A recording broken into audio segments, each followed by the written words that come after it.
M. Trump a été élu avec une majorité de voix des Américains qui voulaient changer l'état de choses actuel. Et il a déjà signé quelques documents, notamment des documents plutôt encourageants, notamment sur le deux sexes, masculin et féminin, qui reconnaît maintenant officiellement les États-Unis. Il a donné beaucoup de promesses. On verra bien si ça va être réalisé. Mais pour nous, ça ne change pas grand-chose parce que M. Trump travaille aux intérêts des États-Unis. La Russie a ses propres intérêts qui sont différents des intérêts des États-Unis. Il veut faire l'Amérique d'après son slogan Make America Great Again. Son partenaire, M. Musk, veut transparaître ce slogan en Europe, donc Make Europe Great Again. Nous, on pense à faire la Russie de nouveau la grande, donc Make Russia Great Again. Et c'est pour ça qu'on a des intérêts différents. Monsieur Trump, il a la logique d'un businessman, donc la logique de ce qu'on appelle en anglais le deal, et il utilise tout le poids militaire, économique, politique des États-Unis pour attraper les deals dans tous les sens, notamment dans la géopolitique. Je ne sais pas si ça va marcher partout. Peut-être avec Canada ou avec Groenland, ça peut aller, mais avec la Russie, ça ne va pas marcher. Pour avoir un accord, il faut penser des questions de sécurité. C'est ce qu'a dit le président Poutine, c'est qu'on a une sécurité unie pour tous et pas une sécurité pour une partie et insécurité pour une autre. Donc on verra bien qu'est-ce que ça va donner. On attend les entretiens entre les deux présidents de superpuissance. Mais à mon avis, il ne faut pas avoir l'illusion. Et donc il faut toujours penser aux intérêts de notre pays et pas des intérêts des États-Unis. Si on prend, vous permettez, je prends votre feuille. Je n'en ai pas besoin. Parce que c'est très, très simple. Hein. Donc je déchire en petits morceaux comme ça. Ça, c'est l'Europe occidentale. Et ça, c'est la Russie. C'est plus ou moins clair. Donc, quand on dit l'Europe, l'Europe, l'Europe, et la Russie, Russie, Russie, donc il faut bien comprendre que la Russie, c'est le plus grand pays européen. Et sans la Russie, on ne peut pas résoudre aucune question en Europe. Et s'il y a les optimistes qui peuvent le faire, ça amène malheureusement à la guerre civile en Ukraine et à la décomposition d'un pays souverain, qui est le cas avec l'Ukraine. Votre retour?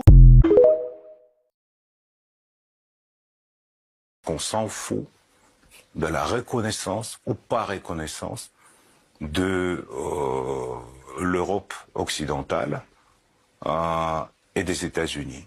Il ne faut pas oublier que la Russie, c'est le plus grand pays de l'Europe. Le petit morceau de l'Europe, qui s'appelle l'Europe occidentale, peut reconnaître ou pas reconnaître. C'est comme avec la présence de la République d'Estonie à l'intérieur de l'URSS. Ça n'a jamais été reconnu par les États-Unis et par l'Europe, mais ça faisait partie de l'URSS. Donc, on s'en fout de problèmes de reconnaissance et les élections vont passer sur les nouvelles régions aussi. On s'en fout de Macron, de ce qu'il dit Macron, on s'en fout de limites de Macron, et on va tuer... La France reste une puissance nucléaire, vous l'avez en tête. Tout à fait, avec 200 missiles. Et donc, on va tuer tous les soldats français qui vont venir au sol ukrainien. Tous. Parce qu'aujourd'hui, il y en a, durant le conflit en Ukraine, 13 000 mercenaires, dont 367 Français, et dont 147 ont déjà tué. Donc il y en a 147 citoyens de la France qui ont été tués en Ukraine. Et on va tuer tout le monde. Vous inquiétez pas.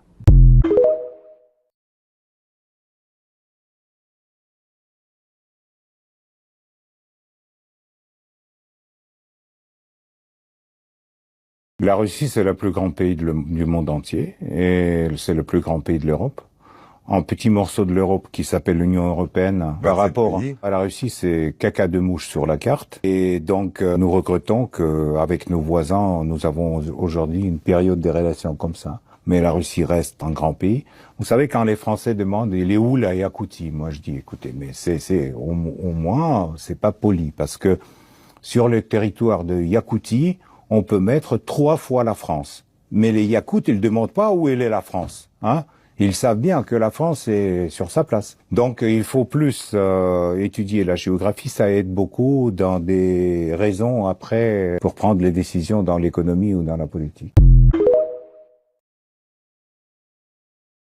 Macron veut rester dans l'histoire, il veut pas partir comme Hollande avec une seule promenade sur le moto dans sa bio. Et Macron, il veut réaffirmer le rôle de la France, qui malheureusement est tombé très bas avec la perte de souveraineté totale des pays de l'Europe vis-à-vis des narratifs américains sur ce conflit. Toutes ces déclarations, à mon avis, ils sont complètement irresponsables parce que n'importe quel chef d'État doit surtout penser à des vies de ses soldats et tout ce qui va se passer. Donc moi j'ai essayé d'expliquer par les exemples simples, mais c'est vrai que tous les mercenaires qui seront sur les territoires ukrainiens, notamment les Français, ils seront tués et donc renvoyés, en meilleur des cas, à Orly, couverts par le tricolore français. Qu'est-ce que vous aimiez chez nous que vous ne retrouvez plus? Vous qui avez été si souvent en France, qu'est-ce que vous aimiez en France que vous ne retrouvez plus aujourd'hui? Bah écoutez, j'aime bien la France, j'aime bien la culture, je regrette beaucoup que je ne pourrais pas amener mes enfants à Louvre, je ne sais pas, montrer Paris, etc. Oui, parce que vous voulez plutôt envoyer une bombe nucléaire à Paris en ce moment, c'est plutôt ça le discours. Bien sûr. À la télévision russe, on calcule la durée qu'il faudrait pour un missile nucléaire pour arriver à Paris. Non, 2 minutes, selon Soloviev. Pas 2 minutes, un peu plus, mais... donc vous avez commencé à calculer les plans? Oui, bien sûr, on calcule parce que, vous savez, pour nous, ce qui est important historiquement pour la Russie, c'est assurer la sécurité du pays. Et quand les pays de l'OTAN, dont aussi la France, mettent les missiles autour de nos frontières et veulent mettre les missiles en Ukraine, en adhérant à l'OTAN, à l'Ukraine. Donc pour nous, c'est inadmissible.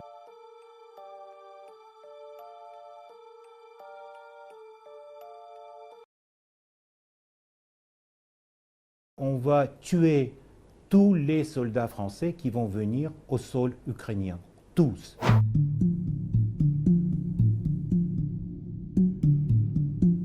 On s'en fout de son opinion. Vous vous foutez de ce que dit Emmanuel Macron? Exactement. Et quand il vous dit qu'il est prêt, éventuellement, à ne pas se fixer de limites? On s'en fout de ses limites. On s'en fout de Macron, de ce qu'il dit Macron. On s'en fout de limites de Macron. Et on va tuer... La France reste une puissance nucléaire. Vous l'avez en tête. Tout à fait, avec 200 missiles. Et donc, on va tuer tous les soldats français qui vont venir au sol ukrainien. Tous. Parce qu'aujourd'hui, il y en a, durant le conflit en Ukraine, 13 000 mercenaires, dont 367 Français, et dont 147 ont déjà tué. Donc il y en a 147 citoyens de la France qui ont été tués en Ukraine. Et on va tuer tout le monde. Vous inquiétez pas. Que ferez-vous lorsque des pays occidentaux fourniront des chars de bataille à l'armée ukrainienne? Ce qui arrivera forcément. Monsieur le colonel, on va les brûler. Aucune victoire, aucune grande ville. Est-ce que finalement vous ne considérez pas, si vous êtes honnête, que cette guerre, vous l'avez déjà perdue face aux Ukrainiens? Non, Colline. Malgré qu'aujourd'hui, tout le bloc militaire d'OTAN participe dans cette guerre par l'armement, munitions, approvisionnement de l'armée ukrainienne, la Russie va gagner cette guerre. Et ce n'est pas un an. On a l'éternité devant nous. Donc, vous inquiétez pas. Tôt ou tard, on va gagner cette guerre et on va, avec vous, faire une analyse des bilans de tout ce qui s'est passé entre la Russie et l'Ukraine à partir des années 90 jusqu'au, par exemple, 2025.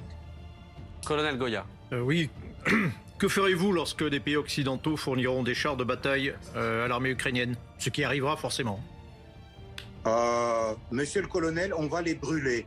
Donc, vous savez bien, d'ailleurs, de l'histoire, que les chars allemands ont été déjà brûlés sur les territoires de l'Ukraine. On va le faire encore une fois.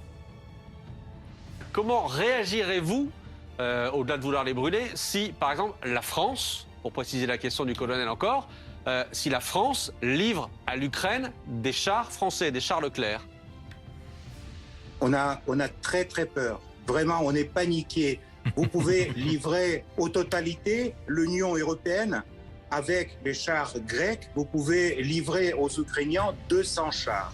Vous croyez que pour l'armée russe, c'est un problème de brûler 200 chars? Je peux vous donner un autre peut-être matériel pour l'analyse. Vous avez refusé le gaz russe. Aujourd'hui, vous êtes en train d'acheter le gaz américain 3 fois plus cher. Vous allez fournir vos chars aux Ukrainiens. Et récemment, vous allez acheter les chars américains, les Abrams, 3 fois plus cher. C'est ça la guerre, le prix de la guerre en Ukraine pour l'Europe. C'est votre choix. Personne ne vous empêche, mais on n'a pas peur de vos chars. Quand on voit les difficultés, quand on voit les difficultés de l'armée russe depuis 1 an, alors que l'Ukraine n'a pas les chars occidentaux, on peut avoir des doutes sur ce que vous nous dites là, si les Occidentaux se mettent à livrer aussi des chars lourds à l'Ukraine. Mais vous pouvez avoir les doutes, de toutes les façons, c'est votre droit. On est dans les pays démocratiques.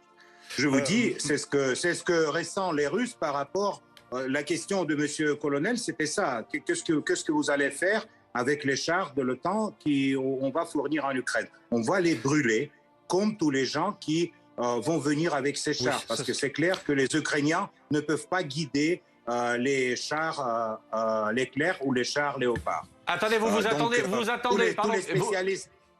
Piotr Tolstoï, pour parler concrètement, vous vous attendez à ce que s'il y a des livraisons de chars occidentaux, il y ait à l'intérieur de ces chars des soldats occidentaux? Pour vous, les Ukrainiens ne pourront pas s'en servir? Mais bien sûr, parce que pour, je ne sais pas si peut-être vous pouvez demander, monsieur le colonel, pour avoir le service technique d'un char, il faut toute une équipe qui fait ce service après chaque bataille. Il faut avoir un opérateur qui est qualifié, qui connaît comment on peut guider ce char. Donc, vous ne pouvez pas, du coup, fournir les chars et imaginer que les Ukrainiens vont attaquer avec ces chars les Russes. Mais de toutes les façons, quoi que va se passer avec les chars, ils seront brûlés. Ça je peux vous garantir.